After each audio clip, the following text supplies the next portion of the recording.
حضرت معاذ بن جبل رضی اللہ تعالیٰ عنہ حضور کے روضہ انور کے پاس بیٹھ کے رو رہے تھے اور زاروں کے تار رو رہے تھے۔ حضرت عمر رضی اللہ تعالیٰ عنہ گزرے تو رک گئے، کہا معاذ کیا ماجرا ہے؟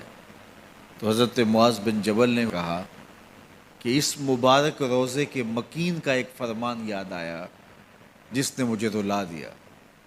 کہا وہ کیا فرمان تھا؟ کہا میرے حضور نے ارشاد فرمایا تھا کہ تھوڑی سی ریا بھی شرک ہے، بہت زیادہ ریا تو دور کی بات ہے، تھوڑی سی ریا بھی شرک ہے۔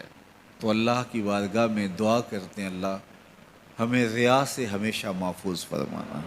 اس کی چالیں بہت باریک ہیں، تو اپنے آپ کو ہمیشہ ریا سے بچائیں اور ایک دوسرے کے لیے بھی یہ دعا کریں، چونکہ ریا عمل برباد کر دیتی ہے، اور کسی بھی عمل کو، کسی بھی گناہ کو شرک نہیں کہا گیا سوائے ریا کے، ریا کو شرک اصغر کہا گیا ہے۔ حضرت ابو ہریرہ رضی اللہ تعالیٰ عنہ فرماتے ہیں کہ حضور علیہ السلام نے ارشاد فرمایا جب الحزن سے اللہ کی پناہ مانگو۔ عرض کی یا رسول اللہ صلی اللہ علیہ وسلم جب الحزن کیا ہے؟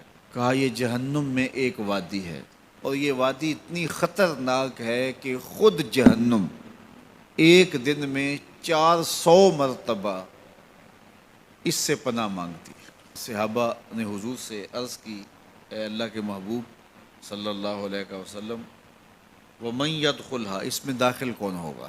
تو حضور نے ارشاد فرمایا وہ قاری، وہ علماء جو اپنے اعمال لوگوں کے دکھلاوے کے لیے کرتے ہیں، اس میں وہ ڈالے جائیں گے، وہ پھینکے جائیں گے۔ یعنی یہ اتنی دردناک وادی ہے کہ اس سے ایک دن میں 400 مرتبہ خود جہنم بھی پناہ مانگے۔ چونکہ یہ دکھاوے کا جو معاملہ ہے یہ بڑا ہی نازک سا ہے، یہ بڑا ہی حساس ہے۔ کالی چادر پر کالے رنگ کی چیونٹی کالی رات میں چلے تو اس کو کون دیکھ پائے گا؟ یعنی اس کا پتہ ہی نہیں چلتا۔ لیکن جو ریا ہے اس کی چال اس سے بھی زیادہ باریک ہے۔ بندہ باز کا سمجھ رہا ہوتا ہے کہ میں ٹھیک ہی چل رہا ہوں، لیکن پردے کے پیچھے ریا چل رہی ہوتی ہے۔ یعنی کسی کو سمجھ نہ آئے یہ تو دور کی بات ہے، بعض کا بندہ خود بھی جو ہے وہ غیر محسوس ریا کا شکار ہو رہا ہوتا ہے۔ اب یہ حدیث جو ہے وہ خاص طور پہ ہماری زندگی کے اندر ہمیں پلے باندھنے کی ہے، اور ہمیشہ اگر یہ حدیث ہمیں ملحوظ رہے تو کبھی بھی ہمیں اپنے کام پر تکبر پیدا نہیں ہوگا کہ ہم نے اتنا کام کیا ہے، پتہ نہیں ہمارا کام کسی ریا کا شکار نہ ہو گیا ہو۔